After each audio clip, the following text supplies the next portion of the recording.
नमस्कार भक्तों, आज हम सुनेंगे देव उठनी एकादशी की विस्तृत कथा। वो दिन जब स्वयं भगवान विष्णु 4 महीने की योग निद्रा से जागते हैं और सृष्टि में शुभ कार्यों की शुरुआत होती है।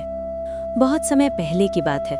सत्ययुग में राजा युधिष्ठिर ने भगवान श्री कृष्ण से पूछा, हे माधव, कृपया मुझे बताइए कि कार्तिक शुक्ल एकादशी का क्या महत्व है।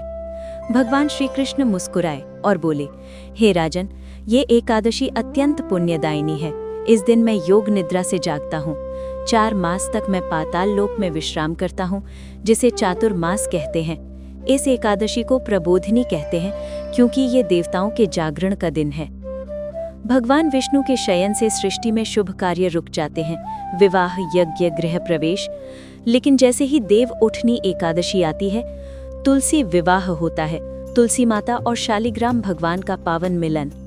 अब सुनिए तुलसी विवाह की पौराणिक कथा। एक बार दानवराज जलंधर ने देवताओं को पराजित कर दिया। उसकी पत्नी वृंदा अत्यंत पतिव्रता थी। उसके तपस्या और सतीत्व के प्रभाव से जलंधर अजेय हो गया। देवताओं ने भगवान विष्णु से सहायता मांगी।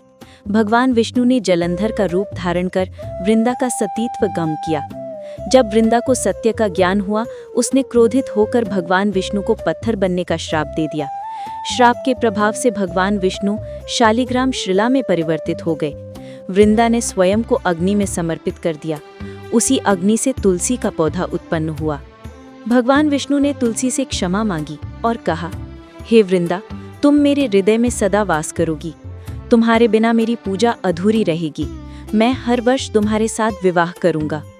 इस प्रकार तुलसी विवाह की परंपरा आरंभ हुई। व्रत की विधि और पूजन। प्रातः स्नान कर व्रत का संकल्प लें।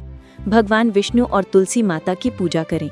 तुलसी के पौधे को सजाएं वस्त्र, श्रृंगार, दीपक और माला से। शालिग्राम को वर रूप में स्थापित करें। विवाह के मंत्रों के साथ तुलसी और शालिग्राम का प्रतीकात्मक विवाह करें। रात्रि में जागरण करें और भजन कीर्तन करें। फलश्रुति, व्रत का फल। जो भक्त इस दिन व्रत रखते हैं, कथा सुनते हैं और तुलसी विवाह करते हैं, उनके सभी पाप नष्ट हो जाते हैं और उन्हें मोक्ष की प्राप्ति होती है।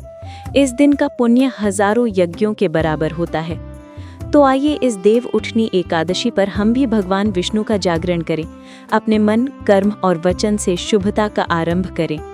जय श्री विष्णु, जय तुलसी माता। हरि जागरण की शुभकामनाएं।